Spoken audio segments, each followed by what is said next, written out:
नहमदुहु व नस्तईनुहु व नस्तगफिरुह व नऊज़ु बिल्लाहि मिन शुरूरि अनफुसिना व मिन सय्यिआति अमालिना मन यहदिहिल्लाहु फला मुदिल्ल लहु व मन युद्लिल फला हादिय लहु व अशहदु अन ला इलाहा इल्लल्लाह वहदहु ला शरीका लहु व अशहदु अन्न मुहम्मदन अब्दुहु व रसूलुहु अम्मा बाद फ़इन्न खैरल हदीथि किताबुल्लाह व खैरल हदी हदी मुहम्मदिन सल्लल्लाहु अलैहि वसल्लम व शर्रल उमूरि मुहदसातुहा व कुल्लु मुहदसतिन बिदअह व कुल्लु बिदअतिन ज़लालह व कुल्लु ज़लालतिन फिन्नार।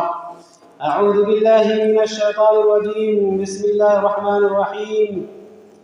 इन्नमल मुमिनूना अल्लज़ीना इज़ा ज़ुकिरल्लाहु वजिलत क़ुलूबुहुम व इज़ा तुलियत अलैहिम आयातुहु ज़ादतहुम ईमाना व अला रब्बिहिम यतवक्कलून अल्लज़ीना युक़ीमूनस सलाता व मिम्मा रज़क़नाहुम युनफ़िक़ून।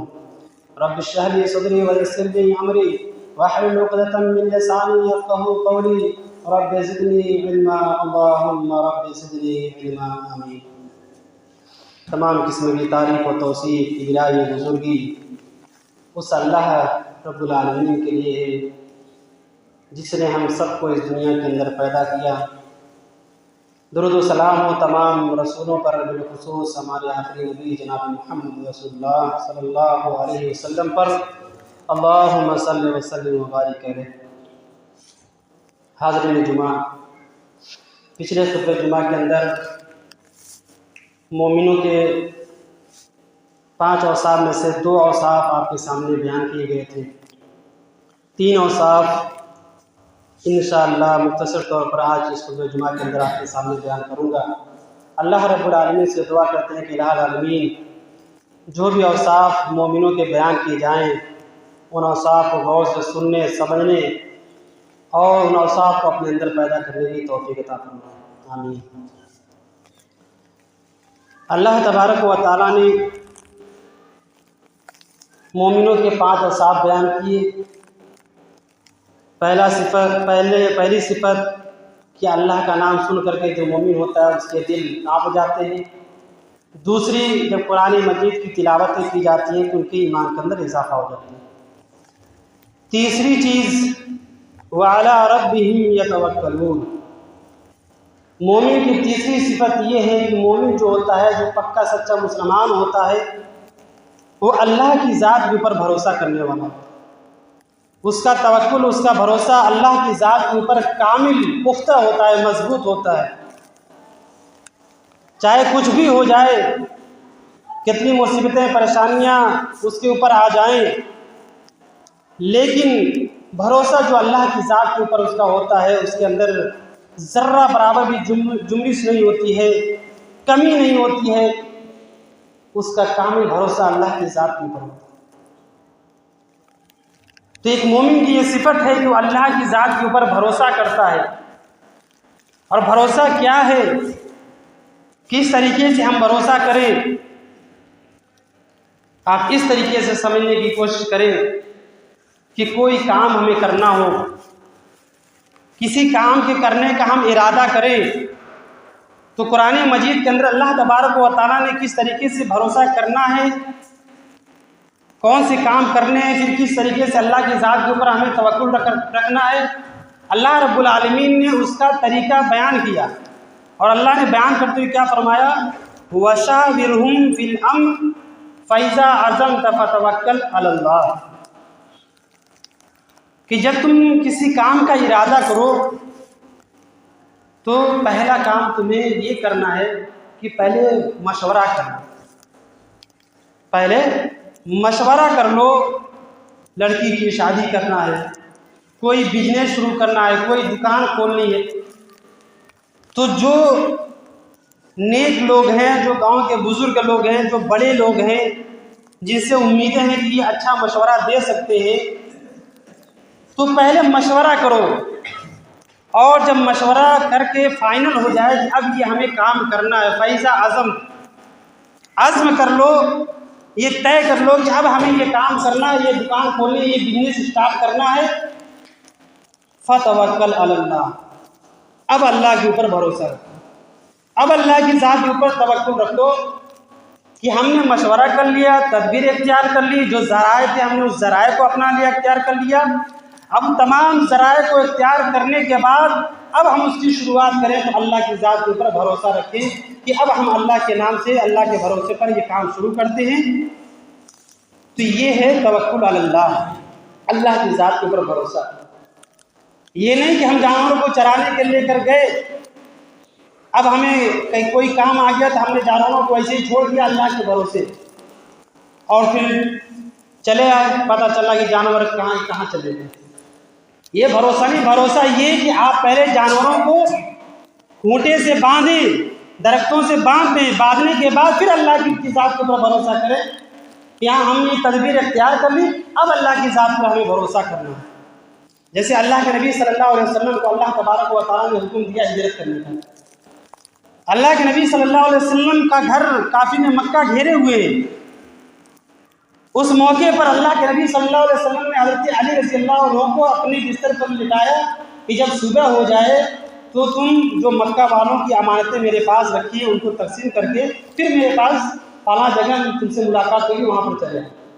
उसके बाद निकल जाते और वहाँ से निकल करके रास्ता बदल करके आप जाते हैं मदीना। दो रास्ता जाता था, आपने एक रास्ते को जो रेगुलर रास्ता था उसको छोड़ करके आपने दूसरा रास्ता इख्तियार किया और फिर आप गए गारे सौर के अंदर। आपके साथ क्या अबू बकर सिद्दीक़ रज़ियल्लाहु ताला अन्हु, अल्लाह का हुक्म था हिजरत करने का, अल्लाह के हुक्म पर निकल गए। अल्लाह की ज़ात पर भरोसा कि अल्लाह का हुक्म हम मान करके यहाँ से निकले हैं मक्का से, अब अल्लाह हमारी मदद करे। वहाँ से निकल करके गारे सौर के अंदर गए, वहाँ पनाह इख्तियार की और ये काफिर ने मक्का सौर के लालच में वहाँ भी पहुँच गए, ढूंढते तलाश करते और पहाड़ पर चढ़ गए। हज़रत अबू बकर सिद्दीक़ रज़ियल्लाहु ताला अन्हु कहते अल्लाह के नबी सल्लल्लाहु अलैहि वसल्लम, अगर ये काफिर ने मक्का अपने पैरों के नीचे देख लें तो हम तो पकड़ लिए जाएंगे, ये तो हम तक पहुँच चुके हैं, अगर ये लोग नीचे झांक दें तो हम पकड़े जाएंगे, गिरफ्तार कर लिए जाएंगे। लेकिन भरोसा कैसा होना चाहिए, देखिए अल्लाह के नबी सल्लल्लाहु अलैहि वसल्लम से सीखिए कि अल्लाह के नबी सल्लल्लाहु अलैहि वसल्लम ने उस मौके पर हज़रत अबू बकर सिद्दीक़ से जो जवाब दिया, सुनिए कुरान में बयान किया है, ला तहज़न इन्नल्लाह माना। आए अबू बकर, डरने की ज़रूरत नहीं है, ये मत समझो कि सिर्फ हम दो हैं, बल्कि हमारे साथ इसका हमारा अल्लाह भी है। ला तहज़न इन्नल्लाह माना, गम करने की ज़रूरत नहीं है, डरने की ज़रूरत नहीं है, अल्लाह हमारे साथ है। गौर कीजिए, तवक्कुल भरोसा अल्लाह की ज़ात के ऊपर कितना पुख्ता है कि इस नाजुक मोड़ पर ऐसी घड़ी के अंदर की दुश्मन हमारे सामने मौजूद है, लेकिन इस मौके पर भी अल्लाह के नबी सल्लल्लाहु अलैहि वसल्लम को बिल्कुल घबराहट नहीं है, टेंशन नहीं है, आप गमज़दा नहीं है, बल्कि अबू बकर को भी तसल्ली दे रहे थे, अबू बकर डरने की ज़रूरत नहीं है, हमारे साथ अल्लाह। अगर ये तवक्कुल, ये भरोसा अगर इंसान के अंदर पैदा हो जाए तो बड़ी से बड़ी परेशानियां उसका कुछ नहीं बिगाड़ सकती है। बड़े से बड़े दुश्मन जालिमों के जुल्म उसका कुछ भी नहीं बिगाड़ सकती है, अगर एक इंसान के अंदर तवक्कुल अल्लाह पैदा हो जाए, अल्लाह के ज़ात पर भरोसा। तो ये मोमिन की ये तीसरी सिफत है कि वह अला रब्बिहिम यतवक्कलून, कि वो अल्लाह की ज़ात पर भरोसा करें। चौथी सिफत अल्लज़ीना युक़ीमूनस्सलाह, पांचवी सिफत मोमिन की है कि वो नमाज कायम करते हैं।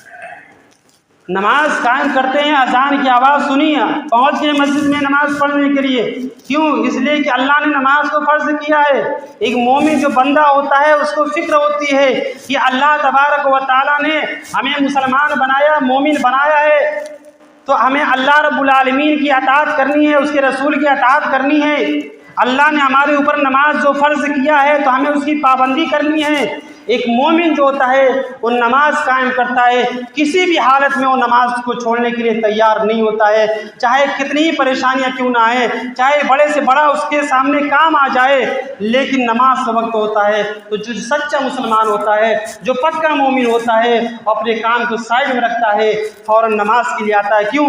इसलिए कि उसे मालूम होता है कि ये नमाज का वक्त है, ये अल्लाह के हक़ को अदा करने का वक्त आ चुका है। अब तक हम दुनियावी हक़ में लगे हुए थे, बीवी बच्चों के हुकूक अदा करने में लगे हुए थे, लेकिन अज़ान का वक्त हो चुका है, ये अल्लाह के हक़ को अदा करने का वक्त आ चुका है, लिहाजा अल्लाह के हक़ को मार करके दूसरे को दे देना है। एक मोमिन जो होता है, एक पक्का सच्चा मुसलमान जो होता है, वो हर किसी का हक जो होता है उसके वक्त पर अदा करता है, और जब देखता है कि अल्लाह के हक अदा करने की बारी आई तो दुनियावी चीज़ों को छोड़ करके फौरन मस्जिद के अंदर आता है अल्लाह के हक अदा। तो मोमिन की चौथी सिफत है कि वो नमाज कायम करने वाले होते। हम अपने गरीबानों में झांक करके देखें कि हमारा हाल क्या है। इस पर क्या बोला जाए, बारहा बोला जा चुका है। हमारी आदत ये है कि हम बोलते रहेंगे, आपकी आदत है सुनते रहना। बस नमाज जुमा ख़त्म होगा उसके बाद गायब, असल में बस वही 2 लोग या अकेला में पढ़ा। हमारा काम है सुनना, एक कान से सुनना, दूसरे से लागे।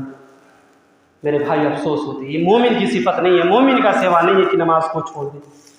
मोमिन वो होता है कि जब भी वक्त हो जाता है, परेशानी के आलम में होता है या कहीं काम में भी फंसा होता है, दुकान पे होता है, लेकिन अज़ान सुनता है तो फ़ौरन कारोबार को बंद करता है, क्योंकि अल्लाह के हक़ अदा करने के बाद यही सिफत हमारे अंदर भी पैदा होनी चाहिए।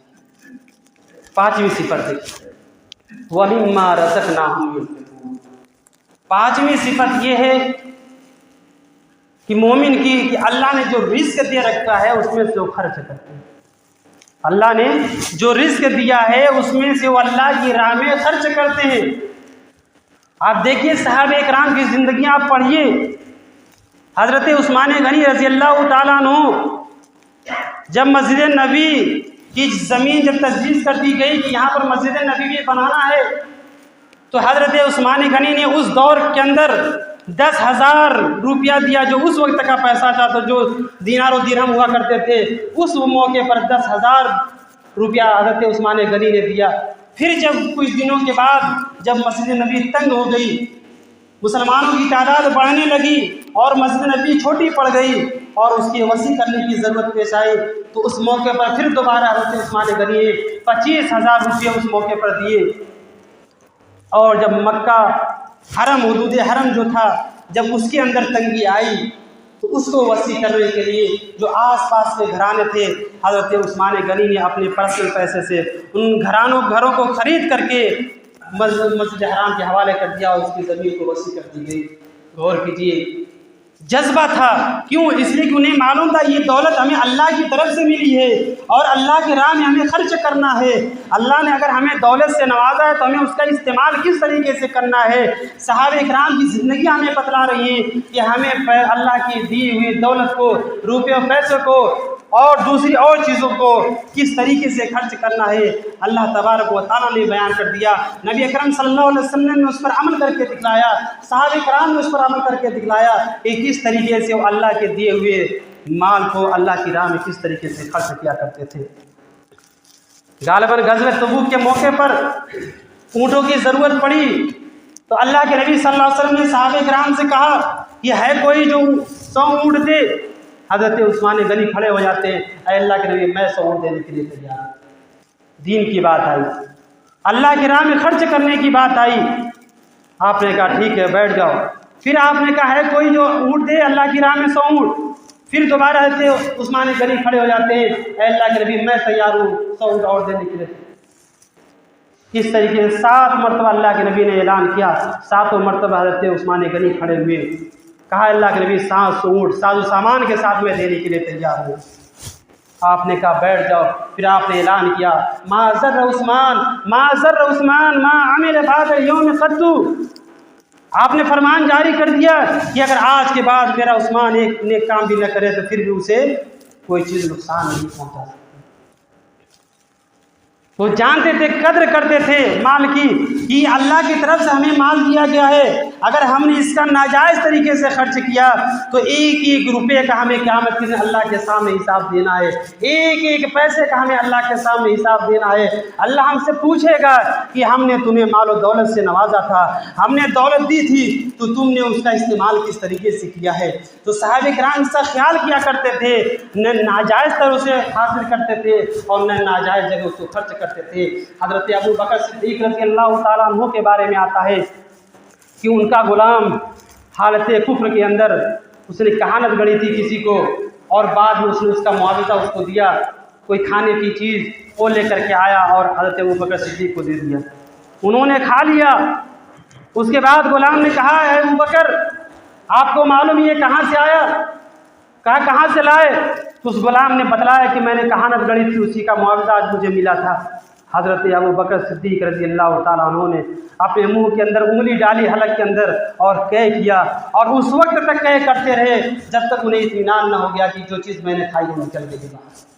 गौर कीजिए, वो हराम का एक लुक़मा भी अपने पेट के अंदर डालना गवार नहीं, और हराम का एक पैसा कमाने, एक पैसा भी वो हासिल करने को गवारा नहीं करते थे, और हराम जगह खर्च करना भी गवारा नहीं करते। डर रहा करता था उनके दिल के अंदर कि अल्लाह हमें देख रहा है। आज हम अपने गरीबानों में झांक करके देखें, दीन की बात आए हम पीछे हो जाएंगे, लेकिन दुनियावी चीज़ों में खूब पैसा खर्च करेंगे। ये मोमिन की सिफत नहीं मेरे भाई, एक मुसलमान की सिफत नहीं है। एक मोमिन की सिफत ये है कि अल्लाह की राह में वो खर्च करता है, जो अल्लाह ने उसको मालो दौलत से नवाजा है। जो भी चीज़ इंसान के पास होती है इंसान उसको खर्च करता है। दौलत है, दौलत खर्च करता है। गल्ले हैं, खाने पीने की चीज़ें, उसको खर्च करता है। फल फ्रूट है, उसको खर्च करता है। इंसान अल्लाह की राह में खर्च करने की बात आती है तो एक मोमिन बंदा कभी पीछे नहीं हटता है। हज़रत अब्दुल्लाह इब्न उमर के बारे में आता है कि काफ़ी दिनों बीमार रहे, और काफ़ी दिनों के बाद जब उनको आराम हुआ तो उन्होंने अपनी बीवी से कहा कि मेरी बीवी, आज मुझे मछली खाने का मन कर रहा है। कई दिनों से मैं बीमार था, डॉक्टरों ने, तबीबियों ने मना किया था कुछ खाने के लिए। अब मैं ठीक हो गया हूँ, आज मेरा दिल चाहता है कि मैं मछली खाऊँ। उनकी बीवी ने गुलाम को पैसे दे करके भेजा, जाओ देखो बाजार के अंदर अगर मछली मिल जाती है तो लेकर के आओ। गौर से वाक़े को सुनिए। गए गुलाम, जाकर के बाजारों में ढूंढते रहे। कई दिन हो गया मछली नहीं मिली। आखिरकार एक दिन मार्केट में मछली आती है और गुलाम खरीद कर लेकर के आता है। हज़रत अब्दुल्लाह इब्न उमर की बीवी ने मछली बनाया, पकाया, दस्तरखान लग गया, मछली लगा दी। हज़रत अब्दुल्लाह इब्न उमर बैठ गए खाने के लिए। इतने में एक आवाज़ लगाने वाले ने आवाज़ लगा दी, दस्तक दी, शहीद लिल्लाह, अल्लाह के नाम पर मैं भूखा हूँ कई दिनों से, मैंने कुछ खाया नहीं है, घर के अंदर कोई चीज़ खाने की हो तो मुझे दे दो। हज़रत अब्दुल्लाह इब्न उमर ने अपनी बीवी से कहा कि ये उठाओ मछली, लेकर के जाकर के उस मांगने वाले को दे दो जिसने सवाल किया है। बीवी ने कहा, है मेरे शौहर, इतने दिनों के बाद तो मछली मिली है और आपका शौक था, आपकी पसंद थी मछली खाना, आप मछली खा लीजिए। इसकी जो रकम होती है मछली की और इसे पकाने में जो रकम लगती है वो रकम मैं ले जाकर के उसको दे देती हूँ। तो हज़रत अब्दुल्लाह इब्न उमर ने जो जवाब दिया सुनिए। हज़रत अब्दुल्लाह इब्न उमर ने कहा कि अल्लाह को वही नेकी पसंद है जो हमें सबसे ज़्यादा महबूब है, हम उसको अल्लाह की राह में खर्च करें। कुरान की आयत है, लन तनालुल बिर्रा हत्ता तुनफिकू मिम्मा तुहिब्बून। तुम नेकी को उस वक्त तक नहीं पहुंच सकते जब तक कि तुम अल्लाह की राह में अपनी पसंदीदा चीज़ खर्च करो। पैसा सबको अजीज़ है, लेकिन इस मौके पर ये मछली मुझे सबसे ज़्यादा अजीज़ है, सबसे ज़्यादा पसंद इस मौके पर मछली मुझे है, लिहाजा इसी मछली को ले जाकर के उस मांगने वाले को दे। गौर कीजिए, चाहते पैसा दे देते, लेकिन कुरान की आयत उनके सामने, वो सहाबा थे, वो मिम्मा रज़क़नाहुम युनफ़िक़ून के पैकर थे वो सहाबे किराम, कि उन्होंने मनपसंद चीज़ को अल्लाह की राह में खर्च करना इसी को गवारा समझा, इसी को मंजूर समझा कि ये चीज़ हमें ज़्यादा पसंद है। पैसे आम दिनों में पसंद है, लेकिन इस मौके पर मुझे मछली ज़्यादा पसंद है, लिहाजा इसी मछली को ले जा करके उस मांगने वाले को दे दी जाए और मछली उसको दे दीजिए। गौर कीजिए, हम खर्च करेंगे, हम अपनी मनपसंद चीज़ देंगे। मेरे भाई, यही एक मोमिन की सिफत है, वो मिम्मा रज़क़नाहुम। इस सिफत को हमें अपने अंदर पैदा करने की ज़रूरत है। अगर ये पांचों सिफतें अगर हमारे अंदर पैदा हो गई तो याद रखिए, उलाइका हुमुल मोमिनून हक़्क़ा, अल्लाह ने कहा यही हकीकी मोमिन है। कौन है हकीकी मोमिन? इनके अंदर ये पांच सिफतें पाई जाए, और ये हकीकी मोमिन तो हैं, और फिर उनका बदला क्या उनको दिया जाएगा अल्लाह के यहाँ? लहुम दरजातुन इंदा रब्बिहिम व मग़फ़िरतुन व रिज़्क़ुन करीम। तीन फायदे। तीन फ़ायदे, एक सच्चा एक पक्का मोमिन जो होता है उसके तीन फ़ायदे अल्लाह रब्बुल आलमीन क्या इंतज़ार कर रहे हैं। पहला फ़ायदा लहुम मग़फ़िरत, उनके लिए लहुम दरजात इंद रब्बिहिम, अल्लाह के यहाँ उनके दर्जात हैं, अल्लाह के यहाँ उनके दर्जात हैं। दूसरी व मग़फ़िरत, उनके लिए बख्शिश है। तीसरी व रिज़्क़ुन करीम, पाकीज़ा रिज़्क़ है उनके लिए अल्लाह रब्बुल आलमीन। अगर हम चाहते हैं कि ये तीनों चीज़ें हमें नसीब हो जाए तो हमें अपने अंदर अल्लाह का डर पैदा करना होगा, अल्लाह का खौफ अपने अंदर पैदा करना होगा, तकवा अपने अंदर पैदा करना होगा, रिज़्क़ हलाल हासिल करने की कोशिश करनी होगी, और हलाल रिज़्क़ हमें मिल जाए तो उसका इस्तेमाल भी सही तरीके से होना चाहिए। अगर हम दुनियावी तरीक़ों पर खर्च करते हैं तो याद रखिए क़यामत के दिन हमें एक एक चीज़ का अल्लाह का हिसाब देना है। हमें जो भी खर्च करना है ये देख करके कि कहीं अल्लाह उसके रसूल इसके अंदर नाराज़ तो नहीं हो रहे हैं, कहीं अल्लाह हमसे नाराज़ तो नहीं हो रहा है। आज हमारा मामला है कि दिखावटी में लगे होते हैं, हमारा मामला ये होता है राज़ी रहे रहमान, खुश रहे शैतान, यानी अल्लाह भी राज़ी रहे इधर खर्च करके और उधर खर्च करके शैतान को भी हम राज़ी करने की कोशिश करते हैं। तो मेरे भाइयों, एक को राज़ी करना, अगर हम शैतान को राज़ी करते हैं तो अल्लाह हमसे राज़ी नहीं, और अल्लाह को अगर हम राज़ी करते हैं तो शैतान हमसे राज़ी नहीं। शैतान रहे न रहे कोई परवाह नहीं, लेकिन अल्लाह को राज़ी हमें करना है। अगर अल्लाह हमसे नाराज़ हो गया तो याद रखिए हमारी दुनिया भी तबाह और आखिरत भी तबाह। तो ये सिफतें जो हैं हमें अपने अंदर पैदा करने की ज़रूरत है। ऐसा ना हो कि हम बस एक कान से सुने दूसरे कान से निकाल दें। जैसे पिछले खुतबे जुमा के अंदर बयान की गई, तकरीर की गई कि अल्लाह का नाम सुन करके मोमिन जो होते काँप जाते हैं। हम कितना काँपे कि नमाज जैसे इस्लाम फेरा निकल भागे मस्जिद से, इतना डर है हमें अल्लाह का कि हम मस्जिद के अंदर अल्लाह के घर के अंदर आए हैं और अल्लाह के ज़िक्र के बारे में तकरीर सुन रहे हैं, अल्लाह के डर के बारे में तकरीर सुन रहे हैं, और जैसी ही नमाज हुई निकल भागे मस्जिद से। ऐसा लगता है कि जंगली गधा शेर को देखकर जैसे भागता है ऐसे भाग रहे हैं। मेरे भाई क्या है, हम कहाँ जी रहे हैं? ये सांसें जब तक चल रही है मेरे भाइयों, दुनिया के अंदर आकड़ बाकी नहीं रहेगी, मर जाएंगे, ख़त्म हो जाएंगे, ज़मीनों के अंदर हमारी हड्डियाँ गल जाएंगी, ख़त्म हो जाएंगी।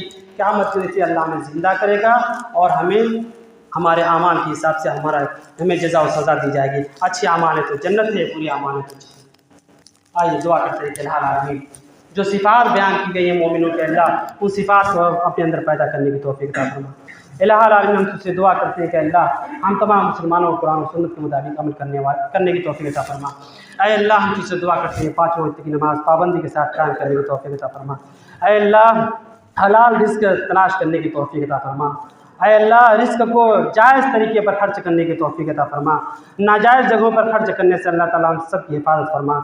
ऐ अल्लाह हम तुझसे दुआ करते हैं कि जब तक हमें दुनिया का ज़िंदा रखे, तौहीद पर रखे, और जब हमारा ख़ात्मा हो तौहीद फरमाए। इन्नल्लाह व मलाइकतहु युसल्लूना अलन नबी या अय्युहल्लज़ीना आमनू सल्लु अलैहि व सल्लिमू तस्लीमा। अल्लाहुम्मा सल्लि अला मुहम्मद व अला आलि मुहम्मद कमा सल्लैता अला इब्राहीम व अला आलि इब्राहीम इन्नका हमीदुम मजीद। अल्लाहुम्मा बारिक अला मुहम्मद व अला आलि मुहम्मद कमा बारकता अला इब्राहीम व अला आलि इब्राहीम इन्नका हमीदुम मजीद। इबादल्लाह रहिमकुमुल्लाह इन्नल्लाह यअमुरुकुम बिल अद्ल वल इहसान व इताइ ज़िल क़ुरबा व यनहा अनिल फ़हशाइ वल मुनकर वल बग़य यइज़ुकुम लअल्लकुम तज़क्करून।